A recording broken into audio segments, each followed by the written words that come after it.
नमस्कार। आज हम एक बहुत ही खास कहानी में उतरने वाले हैं। ये कहानी है राजस्थान की धरती से एक ऐसे संत की जिनकी विरासत किसी एक धर्म या समुदाय के दायरे में नहीं बंधती। तो सवाल ये उठता है कि आखिर वो कौन है?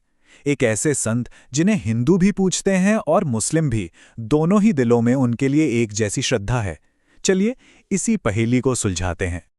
हमारी ये कहानी हमें ले चलती है राजस्थान के एक बहुत ही मशहूर और जीवंत मेले में, रामदेवरा मेले में।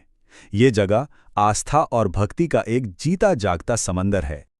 जरा कल्पना कीजिए, हर साल अगस्त-सितंबर का महीना, जैसलमेर जिले का एक छोटा सा गांव रुणीचा, जहां लाखों लोगों की भीड़ उमड़ पड़ती है।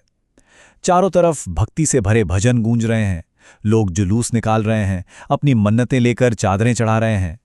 ये सिर्फ एक मेला नहीं है, ये एक ऐसा संगम है जहां लाखों लोगों की आस्था एक साथ बहती है। तो इस विशाल जनसमूह के बीच, इस भक्ति के केंद्र में कौन है? आखिर वो कौन सी हस्ती है जो लाखों लोगों को इस तरह अपनी ओर खींच लाती है? ये हैं रामदेव जी। बात है 14वीं सदी की। एक राजपूत राजा के घर जन्म लेने के बाद भी उन्होंने अपनी पूरी जिंदगी बराबरी और प्यार का संदेश देने में लगा दी, और उनका जीवन समाप्त हुआ एक स्वैच्छिक अंतिम ध्यान के साथ, जिसे समाधि कहते हैं, ठीक उसी जगह पर जहां आज उनका मुख्य मंदिर है। अब ये समाधि क्या होती है? देखिए, ये कोई आम मृत्यु नहीं है। ये चेतना की एक बहुत गहरी अवस्था है, जहां ऐसा माना जाता है कि संत अपनी इच्छा से पूरी जागरूकता के साथ अपने शरीर का त्याग कर देते हैं।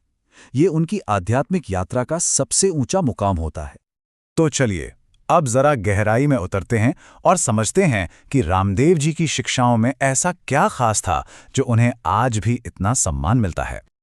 बस यही उनकी शिक्षाओं का पूरा सार है। सोचिए, उस जमाने में जब समाज जात पात और धर्म के नाम पर कितना बटा हुआ था, तब रामदेव जी ने एक सीधी और सच्ची बात कही: सब इंसान बराबर हैं। उन्होंने एकता और सबकी सेवा का उपदेश दिया, और यही उनकी विरासत की सबसे मजबूत नींव बनी। और उनके एकता के संदेश का सबसे बड़ा और जीता जागता सबूत ये है कि कैसे दो अलग अलग धर्मों के लोग उन्हें एक ही तरह से अपना मानते हैं। ये देखिए, ये बहुत दिलचस्प है। हिंदू भक्त उन्हें बाबा रामदेव पीर कहते हैं और भगवान कृष्ण का अवतार मानते हैं। वहीं दूसरी तरफ मुस्लिम भक्त उन्हें रामशाह पीर के नाम से पूजते हैं। पीर का मतलब होता है एक बहुत ही सम्मानित संत। तो संत एक, लेकिन नाम दो, और श्रद्धा बिल्कुल एक जैसी। ये बात उनकी सोच की सार्वभौमिकता को साबित करती है। अब आगे बढ़ते हैं और देखते हैं कि रामदेव जी का असर और उनकी विरासत आज के दौर में हमारी संस्कृति में कैसे जिंदा है। उनकी विरासत सिर्फ किताबों या मंदिरों में नहीं है, बल्कि लोगों के रोजमर्रा की जिंदगी का हिस्सा है।